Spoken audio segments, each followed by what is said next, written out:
కర్నూలు జిల్లా Emmiganur municipal council సమావేశంలో municipal vice chairman Nazeer Ahmed పలు సమస్యల గురించి విన్నవించారు. ఈ సందర్భంగా వారు మాట్లాడుతూ శిల్పా ఎస్టేట్ మిలిటరీ కాలనీ రహదారి అభివృద్ధికి పాటుపడ్డ మాజీ ఎమ్మెల్యే చెన్నకేశవరెడ్డి పేరును రహదారికి పెట్టాలని కోరారు. అలాగే పట్టణంలో ప్రభుత్వ భవనాల నిర్మాణానికి పేదలకు కోట్లు విలువ చేసే స్థలాలను దానం చేసిన మిర్జా హసన్ బేగ్ విగ్రహాన్ని కర్నూలు రహదారిలో గోనెగొండ్ల సర్కిల్లో ఏర్పాటు చేయాలని కౌన్సిల్ దృష్టికి తీసుకుని వచ్చారు. ఎమ్మిగనూరు అభివృద్ధికి అరుదైన హసన్ బేగ్ను గౌరవించుకోవాల్సిన బాధ్యత అందరిపై ఉందని గుర్తు చేశారు.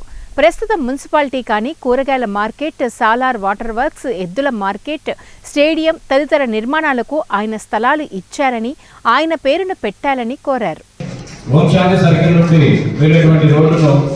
చెన్నకేశవరెడ్డి గారి మార్క్ అని పెట్టవలసిన కోరుతున్నాం అధ్యక్ష. ఎందుకంటే సీనియర్ ఎమ్మెల్యే కాబట్టి ఆయన మనం గౌరవించుకోవాలి కాబట్టి ఎమ్మెల్యే చెన్నకేశవరెడ్డి గారి మార్క్ అని ఇంతకుముందే కౌన్సిల్లో అప్పుడు ప్రతిపాదించినాం అధ్యక్ష. ఈ విషయం కూడా మీ ద్వారా మన కమిషనర్ గారు తెలియజేస్తున్నాం అధ్యక్ష.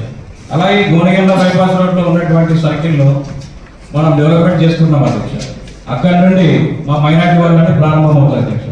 కాబట్టి అక్కడ ఉన్నటువంటి సర్కిల్లో హసన్ బేగ్ గారి స్తూపాన్ని మేము కోరుతున్నాం అధ్యక్ష. కాబట్టి మీ ద్వారా అది హసన్ బేగ్ గారి స్తూపాన్ని కూడా పెట్టాలని మీకు కోరుతున్నాం అధ్యక్ష. ఎందుకంటే ఈరోజు మనం ఈ మున్సిపాలిటీలో ఉన్నామంటే ఆయన ఇచ్చిన స్థలం అధ్యక్ష.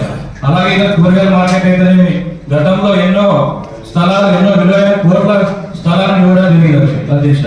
కాబట్టి ఆయన ఖచ్చితంగా గోనెగొండ బైపాస్ రోడ్లో హసన్ బేగ్ గారి స్తూపాన్ని పెట్టవలసిన కోరుతున్నాం అధ్యక్ష.